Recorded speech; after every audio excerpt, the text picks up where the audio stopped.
welcome back to Evil's Comics. This guy right here is Evil Mike, or Mike if you prefer, and I got a review for you today. Today we're going to be talking about DC Comics under their black label, Danger Street, issue number 10.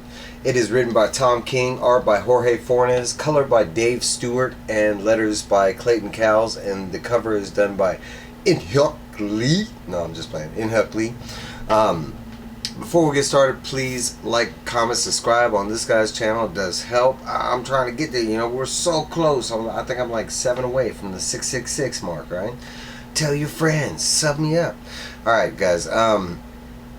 So, Danger Street, issue number 10. If you read number 9, it was pretty much just the battle between, you know, Manhunter and Assassin. We saw the outcome. They both end up dying.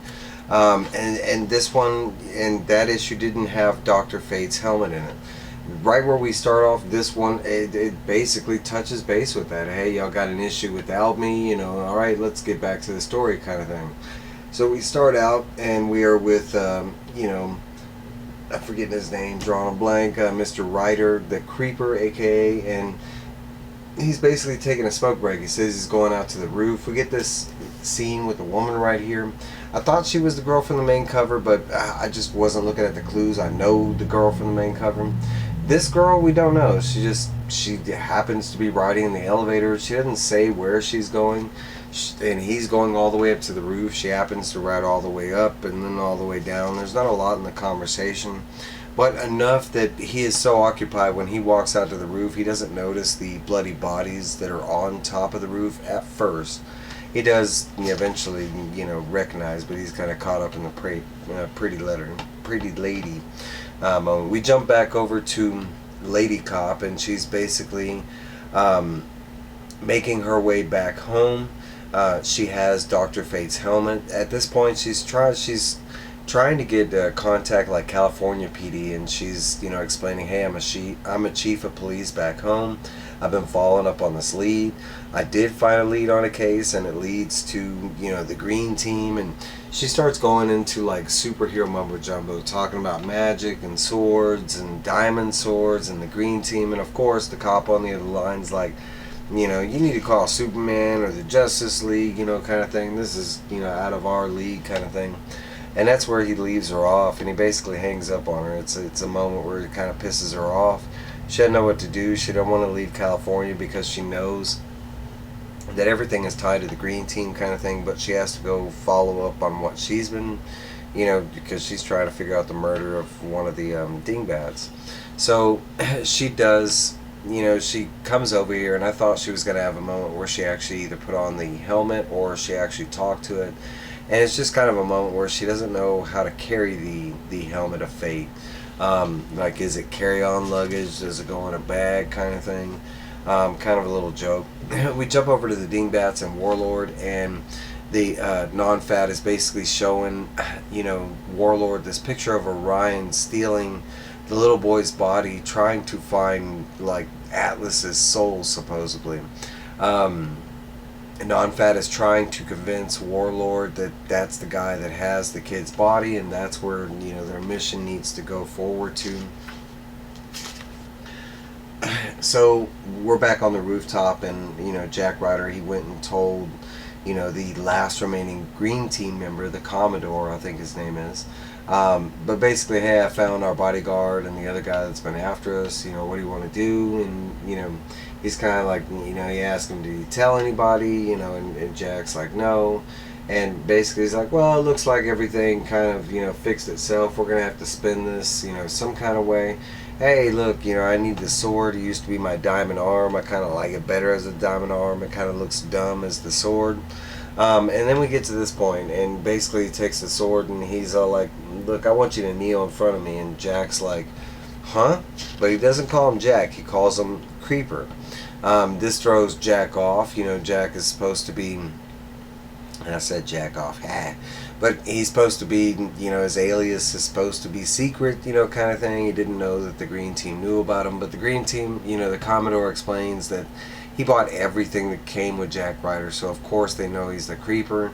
He wants them to kneel in front of him, and at this point, you know, all their enemies are dead, is the way he puts it. You know, they have nothing left, but he has few friends. So he needs him to swear allegiance, kind of thing. And then basically Jack is like, I don't. He never admits to being the creeper, I will point out, but he does. He's like, hey, I work for you, kind of thing. He never says like, oh, liege, or blah blah blah. But he does. He does say that he works for him. He has his back at the moment, kind of thing.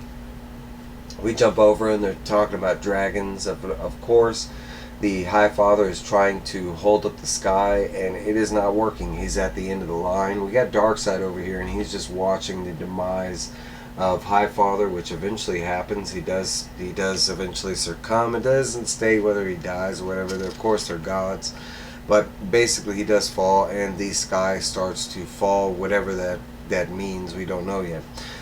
It just states in the book that Darkseid watches all this, and it should be a moment of like complete fear, and Darkseid kind of has a smile on his face, kind of thing. We jump back over to Warlord and Starman, and basically Warlord, is explaining that he needs to find Orion, and they need to use some of Starman's magic, or I'm not familiar with the Starman and his abilities, but basically Warlord needs him to find Orion. And the last time we saw Orion, he was drinking in a bar, like him failing in his mission. It kind of like, he can't go back home, kind of thing, and that's what he's been doing.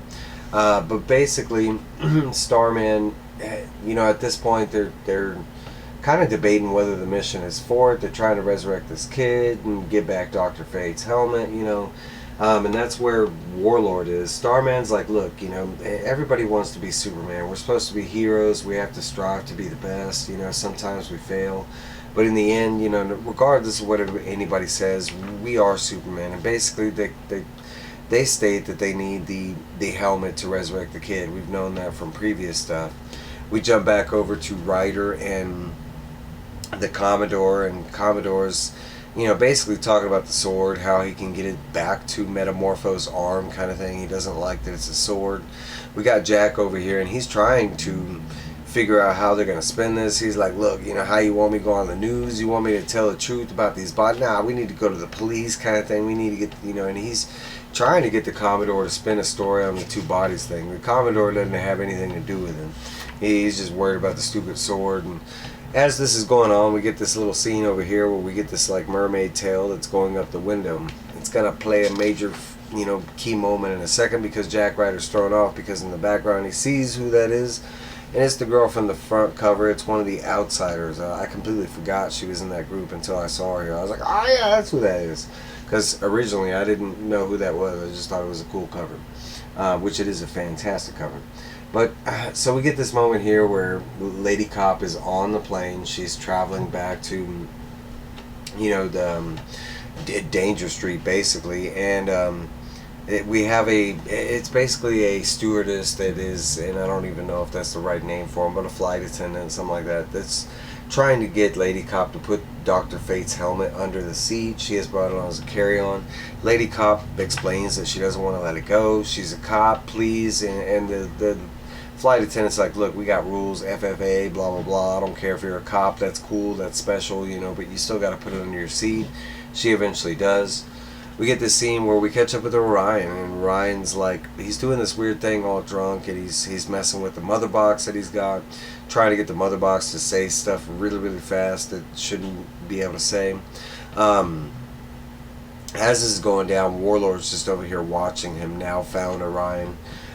Basically he goes up to Orion, and Orion, as you can see, grabs him and starts to choke him, explaining that, oh man, I know who you are. You're the dude that took Atlas's soul, and that's what I came here to find. Where the hell is his soul, kind of thing. Warlord, through the choking, as he's being choked, he explains, hey, let me go and I'll explain. Orion does let him go, only to talk. If he doesn't start talking, he's going to kill him, kind of thing. And they explain that they need Dr. Fate's helmet to get Atlas's soul back, that has something to do with it. So now we have another party that's after Dr. Fate's helmet. So we're back over here. Of course, we saw that mermaid slinking down, and of course the Outsiders are attacking the Commodore now that Manhunter has failed. It was part of the plan, remember? So we got the Creeper that has changed into the Creeper, and he's beating the hell out of these outsiders. And as he's beating the hell out of these outsiders, he is learning a thing about the outsiders. They're not this evil group that the Commodore and the Green Team had explained that they were. They're a bunch of kids. They do look like monsters and stuff like that, but basically a bunch of kids.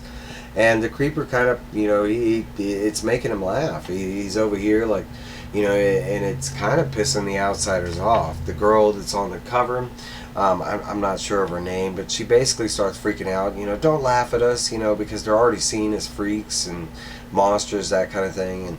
And they're basically explaining that they're going to kill the Commodore regardless. They need to do it. It's the last part of their plan. The Commodore, they don't really want to kill him, but he's got something that they want. And if he doesn't give it to him, they're going to kill him, kind of thing. And they don't want to kill him, but they need that thing. And they don't see the Commodore like. So we get the Creeper over here, and he didn't want to beat a bunch of kids, and he explains this to the girl. He's like, look, he finally's like, well, what do you want? And she explains that she just wants Dr. Fate's helmet, not another party. So we get to our last page in the book, and basically Dr. Fate's helmet is telling, okay, now we're at the end of this story. Everything is coming, to a head. All parties are after me. Everybody's after the Dr. Fate helmet at this point. So we get a couple scenes. We get Lady Cop making it back to Danger Street with the helmet. We get Orion showing where he buried the kid, which was under a massive rock. Warlord kind of looking disgusted. We get this weird scene over here where the Creeper is hugging that girl. I don't remember her name. Trying to remember what else we got here. We got Commodore laying on the ground. Maybe he's dead. Maybe he's passed out. I'm not sure. Then we got Non-Fat, and he's basically, he's the one who wants to finish and resurrect his friend.